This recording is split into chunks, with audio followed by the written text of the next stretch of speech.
All right.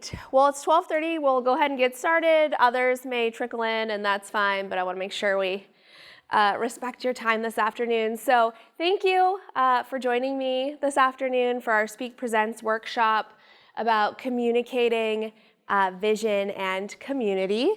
My name is Angela Smedley. My students call me Mrs. Smeds. My pronouns are she, her. I'm an assistant professor in the communication and theater department here at Wake Tech. I always like to start every presentation I do with a little bit about who I am. So for those of you that have class with me, sorry, you get a little bit of repeat. But I have been in higher education my whole career. I worked as an office manager in admissions and records. I was an academic advisor, a success coach, things like that. But I've been teaching communication classes since 2009, and I love it. Being in the classroom is just where I'm my happiest. Those people over there, that's my why, right? So I always like to think about, why do I get up in the morning? Why do I work hard? Why do I challenge myself? Who am I setting goals for? And of course it's for myself, but it's also for these people here, right? I have a 3-year-old, a 6-year-old, and that's my husband. So I always encourage everyone to think about, what is your why, right? Why are you in school? Why are you working towards your degree? What is ahead of you, and what is the thing that's motivating you? And I'm hoping today that by the end, we will draft for you your own personal mission or vision statement. I'm going to use those terms sort of interchangeably, that hopefully will be the thing that you can put into words what it is that you want to do going forward, or what will motivate you, keeping your why kind of in mind in the back of your head. We're also going to brainstorm some ways that we can create community or safe space within our own lives so that everyone feels like they have a safe place to be successful and pursue their own mission and vision statements. So those are our 2 goals for this session today. So I've given you a handout to sort of follow along and help you think through, and I'm going to talk you through step by step how to write your own vision or mission statement. So what is a mission statement? What is a vision statement, right? So it is a statement that helps us get a means to the end. Like, what is your vision for yourself going forward? Now, this could be short-term vision, right? What I would like to do this semester. This could be long-term vision. What's the legacy I want to leave on my community? It helps you think about, what are your personal values? What are the things that matter to you? What are the things that make you, you? And also, what are your goals? What are the things that you most want to achieve? And again, it could be something you want to do this semester. It could be something you want to do when you graduate. It could be something you want to do when you transfer, when you join the working world, whatever that is. But the idea is that this is a statement that gives you some sense of forward momentum, right? Some sort of direction that helps you move towards your personal goal or goals, whatever they may be. It's kind of a lofty task, right? Like, what is the thing that's going to make me feel motivated to move towards my own personal goal? And I'm going to walk you through that, right? We're going to work through some steps that can help you visualize your own mission or vision statement. So I love this quote from Glennon Doyle. She says, "Be careful with the stories you tell yourself." You're taking communication classes right now. You know, words matter. The stories, the narratives, the things you tell yourself are powerful. So how can we write a personal mission or vision statement that motivates us, that helps us push boundaries, right? The stories, the words you say to yourself matter. So my goal today is to help you be really intentional in writing sort of a personal narrative for yourself that's powerful, that moves you. So why do this? Why have a personal mission or vision statement? It could be something that helps guide in your decision making, right? If this is the thing that motivates me, I'm going to use this as my compass for making decisions going forward. It might help you focus on your short and your long-term goals, right? I can remind myself of this one thing that's going to push me forward. It can be a tool that helps you say, hey, this is who I am. This is what I'm about. This is what I hope to accomplish. And this is the legacy I want to leave. Again, could just be the legacy I want to leave this semester, this year, at Wake Tech, in my community, in the greater world, right? So we're going to look at this as a tool to push us and move us forward. All right, so I have some reflection questions, and I have them labeled as steps, I believe. Yeah, step 1, 2, 3, and 4 on your handout so that you can start thinking about the components that are going to make up your own mission or vision statement. So here's where we're going to start. What is most important to you, and who do you want to be? And you kind of jot some things down, just a few words. What is most important to you right now, in the future? What are you most passionate about? What are the things that make you get up in the morning and that you care about? And what or who do you value most? These are kind of big questions, right? Big questions for a lunch meeting, right? But really, what are the things that are important to you? Why do you do what you do? What makes you excited? Right? What makes you go, yeah, let's do this? And what do you value most? Now, this could change over time, right? This is a snapshot of a moment in time of what you're currently passionate about or what fuels you. But a good mission statement starts with that. What do I care about? Yeah. Right? I shared my why. As an instructor, I value meeting students where they are and helping them find the path that's right for them, because it's a little bit different for everybody. I value that. That's important to me. Okay.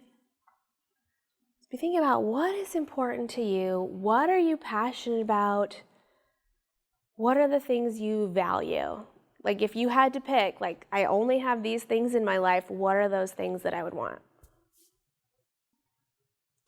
All right, so next, let's think about goals. So we've talked about what's important to you, what do you value.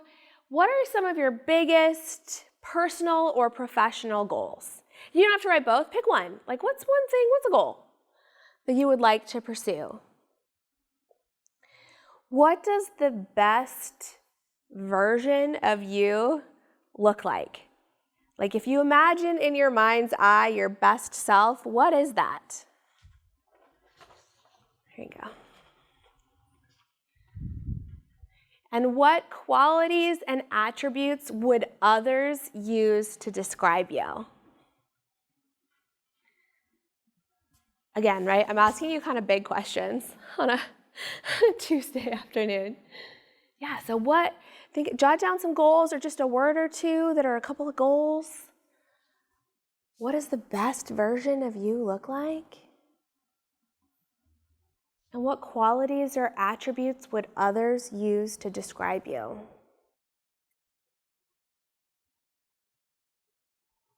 What do you think? What are some things others would use to describe you? Anybody willing to share? Friendly? I can see that. Funny? Good. Caring? I like that.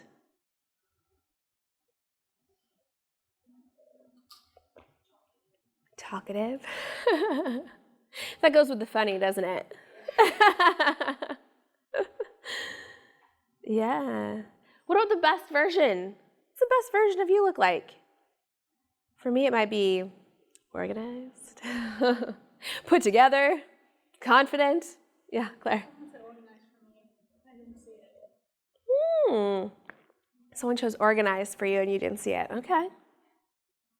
Would that be part of the best version of you? Is that something you'd want for yourself? She's like, yeah. Hello. Oh, good. Anyone else? Happy. I mean, right? Yeah. We sort of forget that, right? Like, oh yeah, I want to be happy. We get caught up in the life. Yeah. I just heard on a podcast today, if there was a procedure that would make you 20% less smart, but 30% happier, would you do it? You're saying yeah. I mean, I don't know. It's something to think about, right? Like, for me, intelligence is part of my identity. So how would I feel if I was 20% less? But 30% happy is pretty appealing. 30% happier?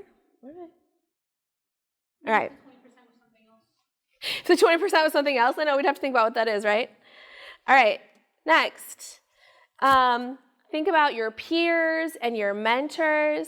Obviously, you can't do this right now, but ask them what they believe to be your greatest strengths. So in my class, we did the Johari window. We had to talk about adjectives that people assigned you, so you kind of got a little window into that. Anybody else do Johari window in their classes? Are you in public speaking? No. Okay. So you've described how others, or I've asked you to list how others describe you. How do you want people to describe you, if that's different? Write down a few words that you want someone to think of when they think of you. And maybe they already do, or maybe that's something like, no, I want people to think I'm organized. I don't feel it yet, but I want people to say, you know what, that person's organized. I don't know, whatever. It's crazy because when I first did my Johari window, I didn't well, I asked a lot of people, but everybody didn't get back to me right away. Sure. So, the people that I had, they were saying some of the same things, but it wasn't what I put. But then once the other people got back to me, it was more of what I put. So at first I was like, am I just making this stuff up in my head about myself? No. So I was like, that was just interesting to me. I was like, oh, okay. Yes. So if we're writing our mission or vision statement, right, we're thinking through our best self. What do we want to do? What do we want to be working towards? And maybe the things that we want people to think of us, maybe they already do and we want them to see that more or even stronger. Or maybe it's something they wouldn't quite use to describe us yet, but they will, right?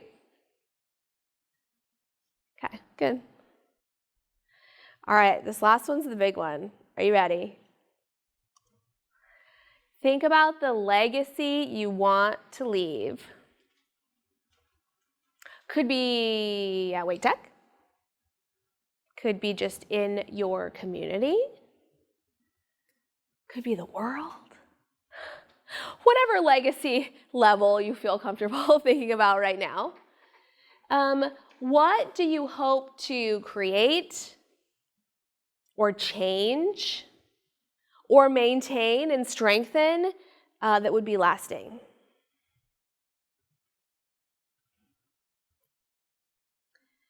Who can support you, right? You each have unique skills and abilities. You all have something, many things more likely, that you bring to the table. Who can support you in building those skills or supporting those skills or challenging those skills? What are your unique qualities, abilities, talents, traits? Jot down a couple things. What are the things that only you can offer? You all have several, I would wager. Are you a good listener? Are you creative? Do you make people feel good? Do you ask thoughtful questions? Are you funny in a way that makes people feel good about themselves? Are you smart? Are you kind? Are you courageous? Are you sensitive? Are you empathic? Are you strong? Are you adventurous? Right? I'm seeing some of you nod. What kinds of things, if you're feeling brave, what sort of unique qualities or abilities or talents, what are things that you bring to the table? Yeah, Claire. I'm really understanding. My cousin told me, Yeah. he said, you know why I don't have a girlfriend? I said, why? He said, because if I found one as understanding as you, I would have one. Oh, understanding. I like that. We need more of that, right? A little more empathy, a little more understanding. Yeah. But I'm adventurous. I like to go on random road trips. Okay. We need that, right? We don't try new things. We don't, push the boundaries if we don't have a little sense of adventure. I like I that. went to West Virginia and slept in the car. That is adventurous. Yeah. I like that. Anyone else feeling brave? What are the awesome things that make you you? I put helpful, thoughtful, bold, creative, confident, loving. Those are awesome. I love it. I like all of those. Anyone else? Should have put fun. Fun matters. Okay. All right. So these are kind of lofty questions, right? To get you thinking about, why do I do what I do? What matters to me? What do I want to leave? What do I want people to remember about me? Who are the people that can support me along the way? Right? These are big questions. So we're going to follow a little template. I find that's easier for writing your own mission statement. So you'll see this isn't a long statement, mission or vision statement, right? So I will insert an action for, insert an audience, by whatever skills and abilities you want to have, to do what? What is the desired result? So this is what we're working towards crafting. While you're thinking about that, here are some examples. I will use my gifts, so use is the action there, for women around the world to improve their self-worth and wealth. That's a big one. I like that. I will use my writing skills to inspire and educate others in the community to make change. Right? Mine might be, I will empower students with my support and enthusiasm to help them succeed. To inspire children with my passion to be more than they thought they could be. To inspire others to achieve great things. To be kind to others and myself. That's simple. To be kind to others and myself, that's simple, but how powerful is that? Like, what a difference that would make if more of us just had that mission statement. To create stories that educate, entertain, and inspire my community. So it's meant to be something simple, right? I'm going to do something for some group of people to what end, right? It's a mission statement that gives us the means to an end. So if my personal mission statement is to be kind to others and myself, that's a guiding principle, right? When I'm making decisions, I'm like, oh, how should I handle this? Oh, you know what? I should handle this kindly because I've decided for myself that's my personal mission. If I'm deciding on an action that I should take or a job that I should take or something that I want to pursue, if you keep your mission statement in mind, that gives you something like a guide, like a compass, right? If I'm going to use my gifts for women around the world to improve their self-worth and wealth, that's a guiding principle, right? If I'm making decisions about a choice I want to make, I can use that as my compass. So I have a few more examples for you while you're thinking about your own. Oprah, the divine Miss O, right? To be a teacher and to be known for inspiring my students to be more than they thought they could be. I can use that to make decisions. Right? The idea behind the mission and vision statement is it helps you work towards your goals and act as a compass for how you can make these decisions. Richard Branson, major billionaire with a B, who owns the Virgin Group, to have fun in my journey through life and to learn from my mistakes. He has airplanes and hotels and things like that, so that makes sense, right? That tracks with what his goals are and how he lives his life, right? To have fun, right? There's a Virgin Hotel, Virgin Atlantic, British Airways, that's all him, right? To have fun in my journey through life and learn from my mistakes. All right. That's okay. To develop next generation diagnostics to provide a better life. So it's someone in a medical field. So if you're interested, right, in a certain type of field, then yeah, maybe you want to make an impact in that field. If you want to be in education, if you want to be in healthcare, if you want to be in business, if you want to be in community service, right? Whatever that is, it could be something that's really specific to the field that you're interested in. All right. To use my gifts of intelligence, charisma, and serial optimism to cultivate self-worth and net worth to women around the world. Founder of dailyworth.com. If you're looking for some tips on remembering your own personal worth, that's a good website for you, right?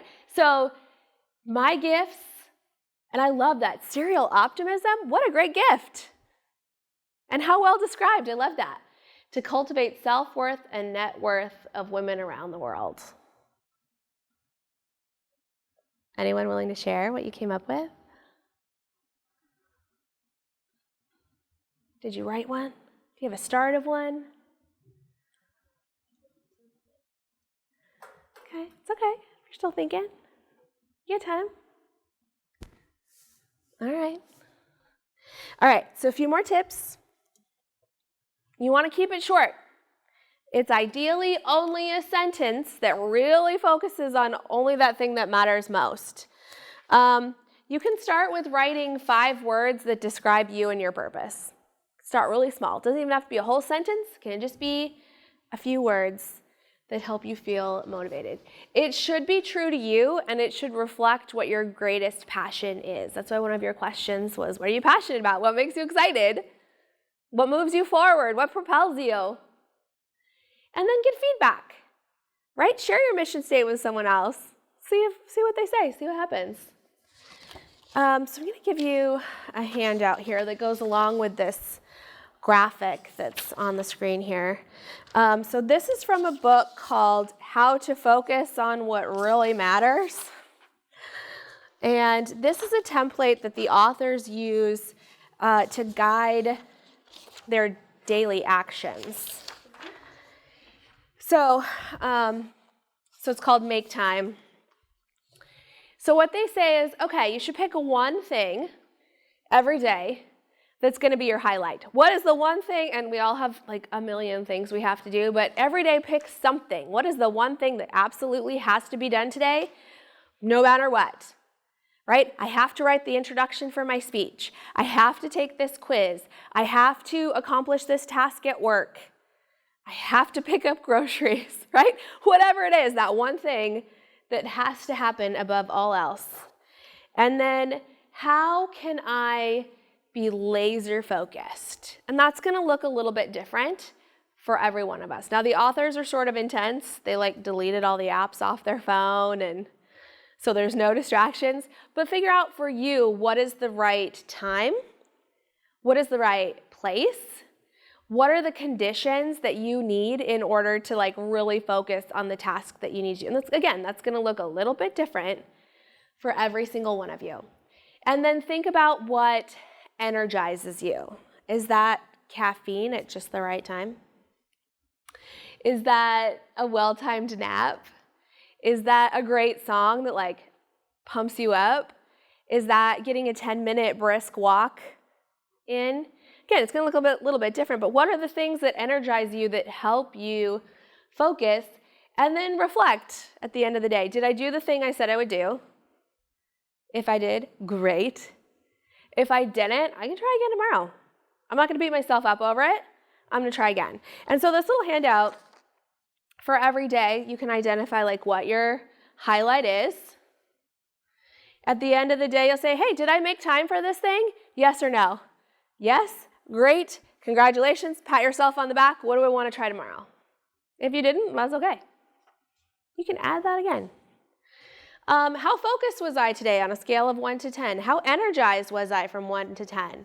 What tactics did I try? What did I do that was helpful? And do I want to do it again? Great. If I don't, cool. Not going to do it again. What do I want to try tomorrow? And what's one thing I'm grateful for? So I like this as sort of a concrete tool that helps you work towards your mission statement on a more daily basis. Like and rather than thinking about the 10 things I have to do today, and of course, sometimes we have to do all those things, but what's the one thing that aligns with my passion and my goals that makes me feel good that I want to make sure I get done today? And I think it's a nice formula to help you think through that. All right, so what do we do with this mission statement? Mrs. Smads, you just had us write a mission statement, like now what? Use it to guide your why. So if we start with our why, right, I had my little family there. They're why I work hard, right? They're why I challenge myself. They're why I try new things. So I'm going to use this mission statement to support my why. Maybe you're going to print it. Maybe if you've got a mission statement or a vision statement that you really like, print it on a nice piece of paper in a cool font and frame it. Put it somewhere that you're going to see it and let that be your motivator. It's like your own personal inspirational poster, but you created it for you and it's meant for you and only you. Use it as your framework for how you're going to spend your day, right? If I'm going to use that to guide what my highlight is, what I'm going to do, what I'm going to pursue, what I'm going to work hard at, you can use it to motivate that. How might you weave your mission statement or vision statement into your resume? As something that tells employers, like, this is who I am and this is what I'm about. Or into a cover letter, right? You can work that in. It's a nice statement about who you are. Maybe it goes on your LinkedIn profile, right? Like you can start seeing where this could be useful for you outside of this classroom, going forward in your career, right? And then consider how you might use this to answer possible interview questions like, hey, what motivates you? What are you passionate about? Right? Those are fairly typical interview questions, and your mission statement can help you have a ready, prepared answer for what you want to say to that. Oh, I can tell you exactly what motivates me. This is why I do what I do. And you can feel confident in that. So these are just a few ways that you might use this personal mission statement as soon as you walk out this door. Okay, so we're going to kind of transition a little bit here into how can we create a space in our community where everyone feels like they could pursue or work towards their own vision or mission statements. So what does a safe space mean to you? What would be a safe space to you? Like somewhere comfortable. Comfortable, okay. Relaxing, okay. Ooh, no judgment, yeah.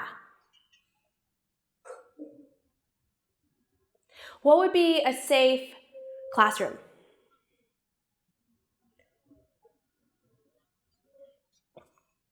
Or a safe job?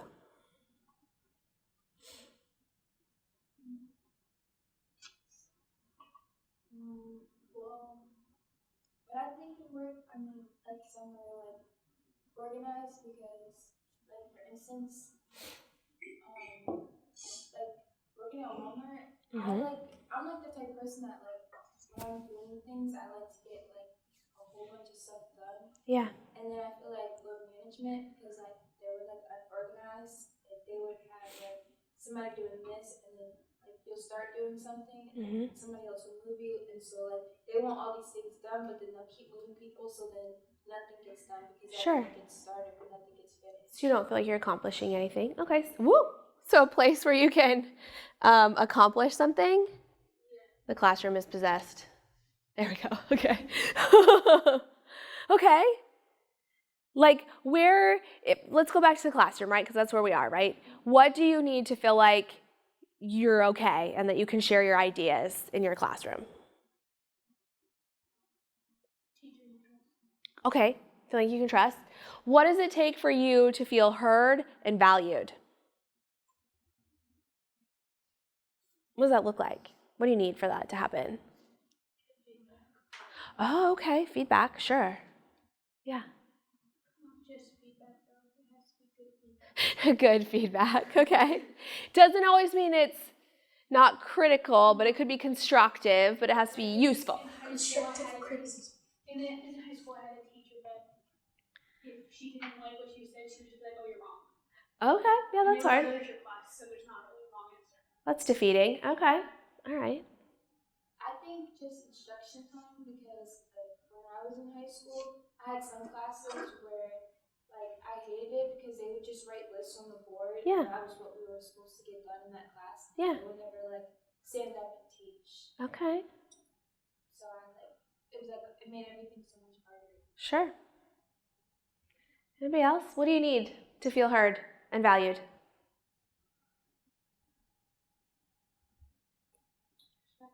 Respect, yeah. Okay. All right. All right, so here's our official definition of a safe space. A place or environment in which a person or category of people can feel confident that they will not be exposed to discrimination, criticism, harassment, or any other emotional or physical harm. So we're thinking about like ideological spaces, but also physical spaces. Now, when I first put together this presentation, it was specifically for student leaders, but here's the deal. Every single one of you is a leader somewhere. Even if you don't officially have a title of leader, you are a leader in every space that you're in. So how can we, as members of a community, do this?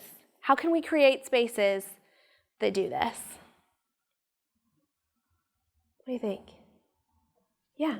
Be more open to other people's opinions. Totally. Oh, yeah. Absolutely. Be more open to others' opinions. Yes. You don't necessarily have to agree with it.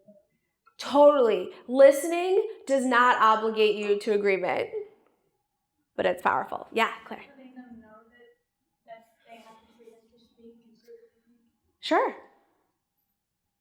Yeah. Any other ideas? Where do you feel like you're a leader? Work? Yeah. It's hard sometimes, right? So you're kind of a leader everywhere. So you can be a leader at any level, but when you speak up and inspire change, you're a leader. In every hallway, every classroom, every building, everywhere you go, you can be a leader even if you don't officially have the title. It doesn't mean that you don't also impact change. So I teach communication, right? I have to talk about the ways that we can use communication to create a safe space, a place where everyone feels like they can pursue their goals, their personal mission, their personal vision statement. So the first is confirming language. Now, confirming language is language that helps others feel valued, heard, seen, important, right? It might be simply listening. It might simply be, oh gosh, wow, I hadn't thought about it that way. That's a good idea. It's not dismissive. It's not saying like, oh, that's a terrible idea. It's language that says, hey, you matter, you're important, I care about what you have to say. We can instill some active listening. I think we have time here. And if you're in my class, I'm sorry, you've already seen this video. We'll watch this quick video on what active listening is and how we can use it.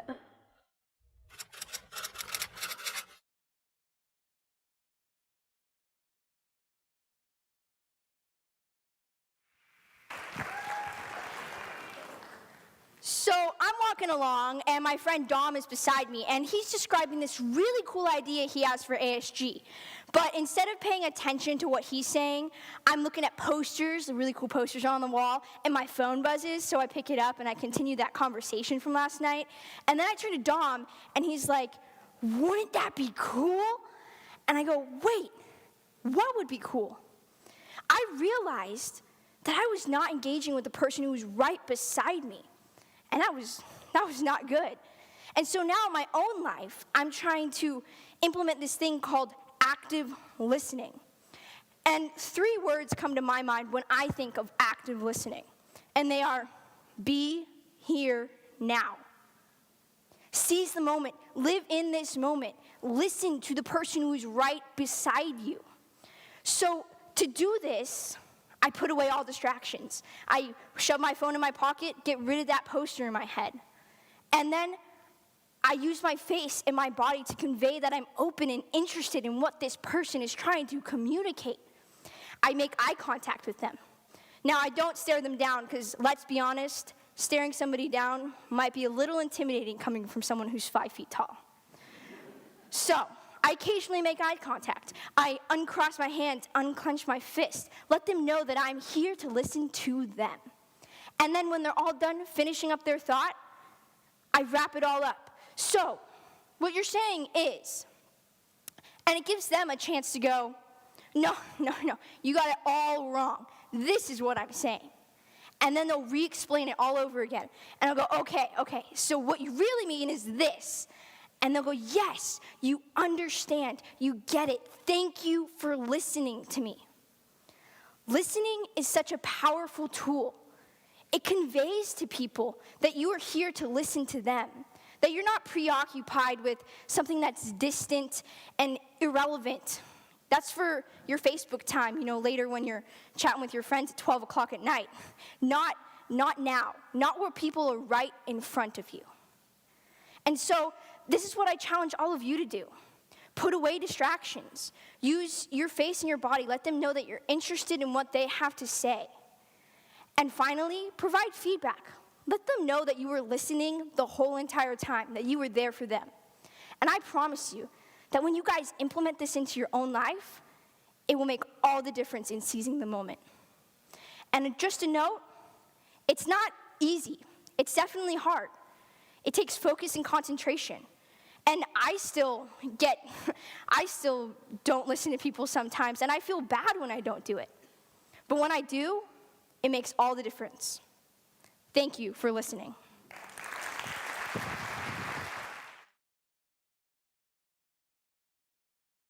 All right, so how could we use active listening to create a safe space? How might that help us? You got a little glimpse, Jeff Goldblum there. What do you think? How does active listening help us create a safe space? Does it help us create a safe? Okay, we can agree with that. Okay, cool.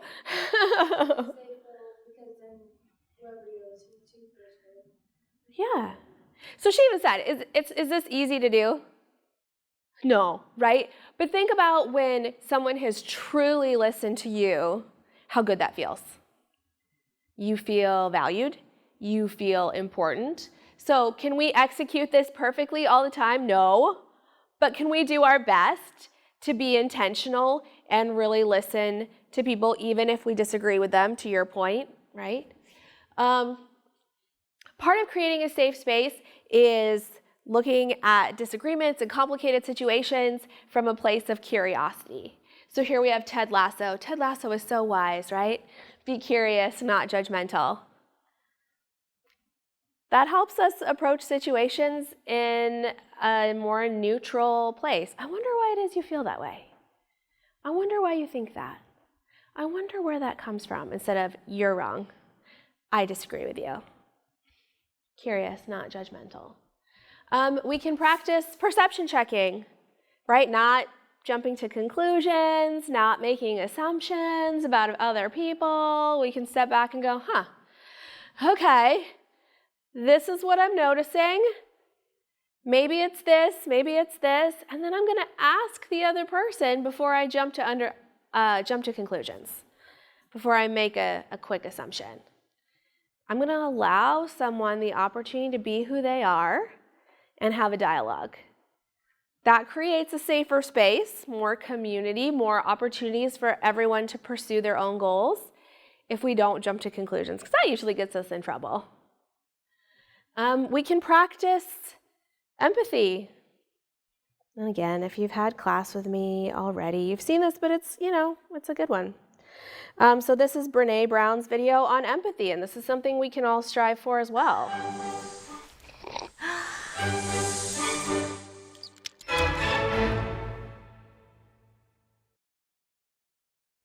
So what is empathy, and why is it very different than sympathy? Empathy fuels connection. Sympathy drives disconnection. Empathy, it's very interesting. Teresa Wiseman is a nursing scholar who studied professions, very diverse professions where empathy is relevant, and came up with 4 qualities of empathy. Perspective taking, the ability to take the perspective of another person or recognize their perspective as their truth. Staying out of judgment, not easy when you enjoy it as much as most of us do. Recognizing emotion in other people and then communicating that. Empathy is feeling with people. And to me, I always think of empathy as this kind of sacred space when someone's kind of in a deep hole and they shout out from the bottom and they say, I'm stuck, it's dark, I'm overwhelmed.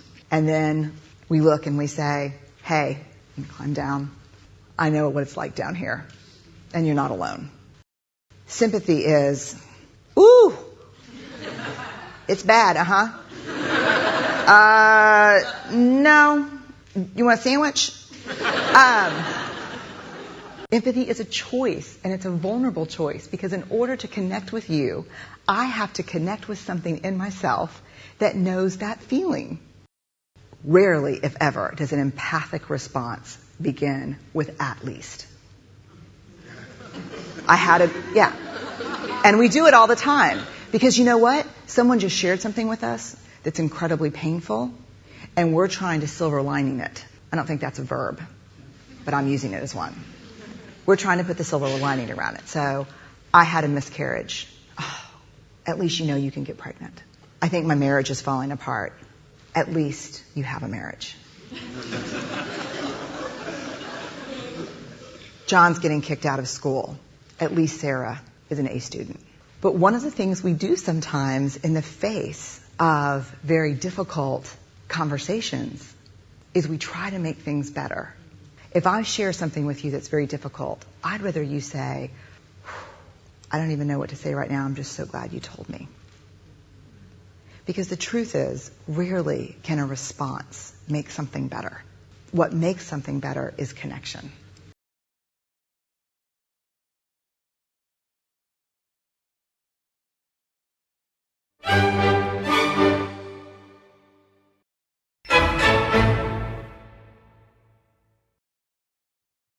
All right, how can we use empathy?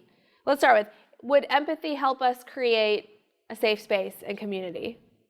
Yeah, how so? Oh, I'm gonna go back here. Understanding what. Yeah. I mean, empathy is a tool, right? And it's a tool that we don't often grab to, but should maybe be the first tool that we grab. Yeah. Making their posts like not as important. Okay.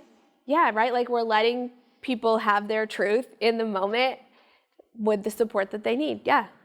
Good. All right, so the last one we're going to talk about is iMessages. What are iMessages? Anybody know? Huh? Like text messages.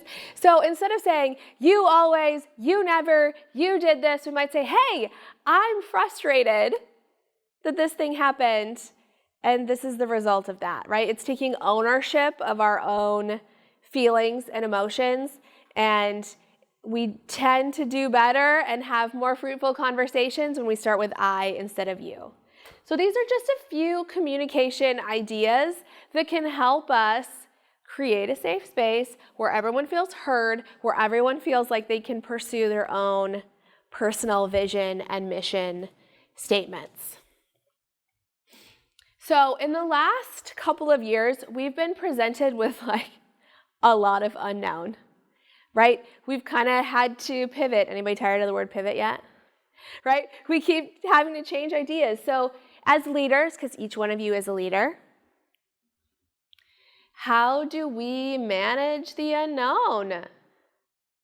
How do we give a sense of security and hope for ourselves and for those around us? And I don't necessarily expect an answer, but that's something for us to think about, right? We've had to deal with a lot of unknown, and we've had to figure out how to feel hopeful for ourselves and others, and so it's a challenge for us to keep thinking about. So here are a couple of quotes. The first is from Adam Grant. He's a psychologist at the Wharton School of Business, has a great podcast, has a great book called Think Again. He says, it's easy to see the appeal of a confident leader who offers a clear vision, a strong plan, and a definitive forecast for the future. That's appealing, sure.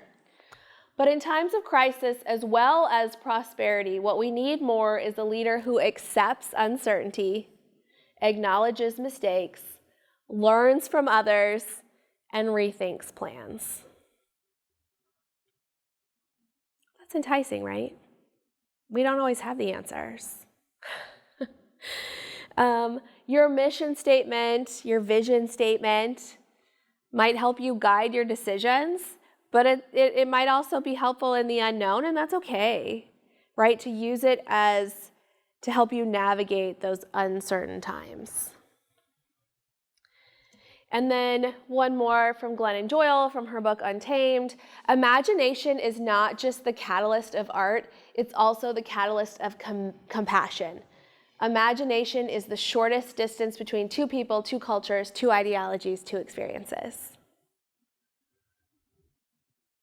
Creativity, compassion, imagination. What can we take away from these two ideas, from Adam Grant and from Glennon Doyle? What does it tell us about what we can do? Connection, absolutely. That's powerful. And we can all do it. Yeah, Claire. Yeah. Yeah. I like that. Don't let the unknown scare you. It's okay. You can push through. Okay. All right. Any final thoughts? All right, so that's my email address. Several of you are in my class, but if you're not, if you ever want to talk about anything, I'm your girl, let me know. That's my email address. These are just some of the resources that I used in putting together this presentation. The Glennon Doyle book, the Adam Grant book, and the Make Time book are all fantastic, should you find yourself with a little time. Your words, your ideas matter, you make a difference. So act as if what you do makes a difference, because it does. Thank you for taking time this afternoon to join me. There's lots of food left, so take a sandwich and some chips if you want to have something for later, and have a wonderful day.